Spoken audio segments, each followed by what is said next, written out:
Sea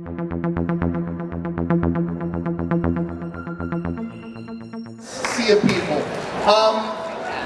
I love LA Comic-Con. This is my hometown. I love the cosplayers. I love the fandom. But for you guys, are you guys big fandoms? What are your big fandoms? What do you guys geek out about?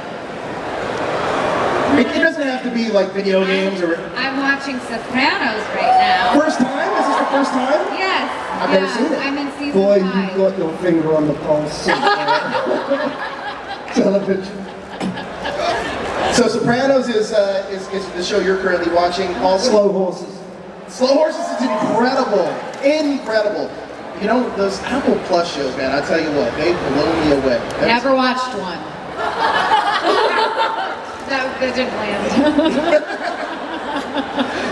Well, look, welcome to LA Comic-Con. Look, and let's talk about Wanda, let's talk about the Vision, but let's also talk about you guys. If you guys weren't sitting up here with me right now, and if you guys could hide amongst the fans and cosplay as any other character, what would you guys be cosplaying as to hide amongst the fans? Oh, Gary Oldman in Slow Horses. Because he can eat whatever he wants to eat. I'm already growing the beard, and he has one costume. No costume changes. Oh, perfect part. All right, Gary Oldman and Slow Horses for Paul. Princess Peach? Oh, that's a good answer. That's a great answer.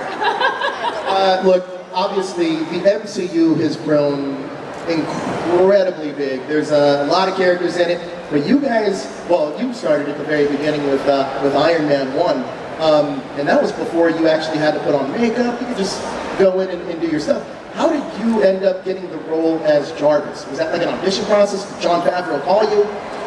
Yeah, Jon Favreau called me and he said, I have a part of AI that is inside Tony Stark's house, and so I'm looking for an actor with absolutely no personality at all. And of course I immediately thought of you, and I said, thank you, John, I'm in. And the rest was history.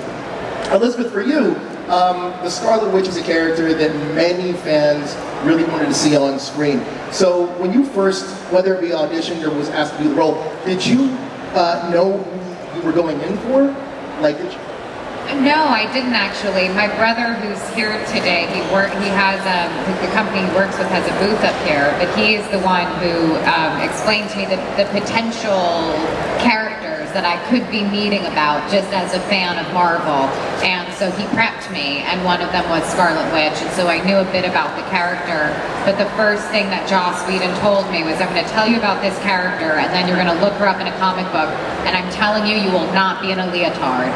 And then they put me in a leotard for WandaVision, and I loved it. That's amazing. What were out of curiosity, what were the other characters that you potentially thought the character could be?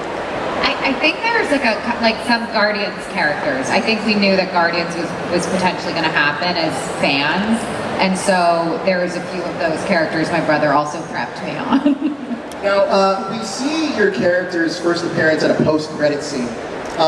Was that shot before you even started shooting the Avengers movie? Yes. It was? Yeah, we shot that before, which was kind of amazing because it gave us this like beginning foundation of where they were coming from, and we kind of got to make them as twisted as we wanted to in that moment. It was really kind of like a freeing couple of days.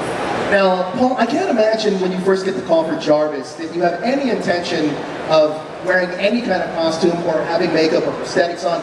I'm sure that that's not something that crosses your mind when you're just asked to play Jarvis. So how did the conversation come about for you to play Vision? Oh, it's a good story. I had just been told by a producer that my career was over and I would never work again. And Joss Whedon called up and said, do you want to play the Vision? And I said, yeah, I really want to play the Vision. And that was that. I really hope this producer now is like, wow, I got it wrong. I totally, completely missed the mark on that one. When you guys first show up in Avengers Age of Ultron in your costumes, what's the first memory that you have of putting your costume on? Elizabeth, also, just real quick, also just recently saw, I don't know if they're test photos, but they just recently were released of like photos of you doing, I don't know, maybe test costume stuff. So what was the first initial reaction you felt when you saw yourself in the costume? In the superhero costume? In the superhero costume. Oh, I couldn't even sit down in it. Really? It was so non-functional. It was just for a day of standing, and we could never be used again. I'm trying to remember, was that the end scene of Age of Ultron, maybe? Or was that what it was? Or is it Civil War? It's Age of Ultron, I believe, where they introduced the new lineup of Avengers. Yes, yes, and it truly is the craziest costume, and we never used it again besides that one day, because you couldn't use the restroom, you couldn't sit, and you could hardly walk. So it's very useless if you're trying to fight anyone, you know. And so that, I just remember being very confused on how it functioned. I can imagine. Paul, how about you? Because your ears are covered, you're like, you know, made in heavy like paint makeup. Like, how was it for you? Well, before the costume, there was actually a costume where there was no costume, and it was all makeup. And they glued things to me. Wait, really? Yeah, I had no costume. I was a little nervous, as you can imagine, to show up in my trailer to get into my costume, and it was just a pair of underpants. It was nerve-wracking. And then they started sticking things to me, and it took about 5 hours, and then it took about 4 hours to get off. And they realized, oh, we can't shoot on him if we do that. So then they made me a costume. So they made you a costume mostly done out of efficiency to save money, essentially. Yeah. That's incredible. It's what they do in X-Men, is what with oh gosh, what's that character? Mystique. Sure. That's how Mystique is in naked costume painted on her. Oh. But you didn't want to do that. You're not as tough as those women. Oh my, Oh, sorry, I love him so much. oh right. Hold on. Hold your horses. I was champing at the bit to be naked. Yeah, no, I think it was a production thing, but that is super great. Yeah, and it was, I think, for like 8 hours, Mystique's they're in makeup or something really crazy. That's bonkers. And then they're working for 4 hours. That's bonkers. Yeah, it's crazy. How long were you in makeup for full vision prosthetic? It's changed over the years, because initially a lot of it was makeup, and that was like 3 hours, I think. But now it's about an hour and a half.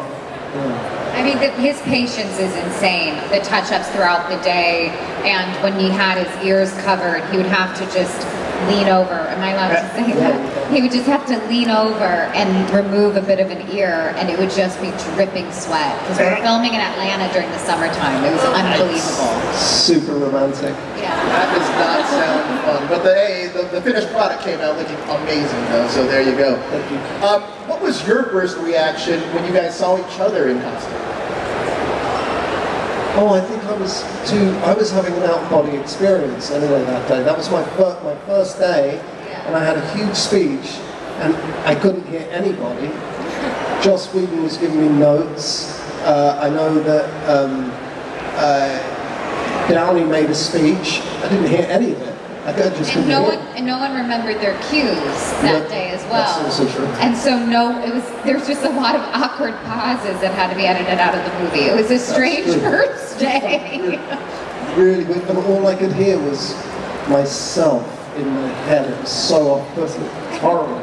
Incredible. Now, fans have watched WandaVision's love story unfold throughout the MCU. What's been the most funny or unexpected reaction you've had about the on-screen romance between Wanda and Vision? From fans, I assume. I don't know.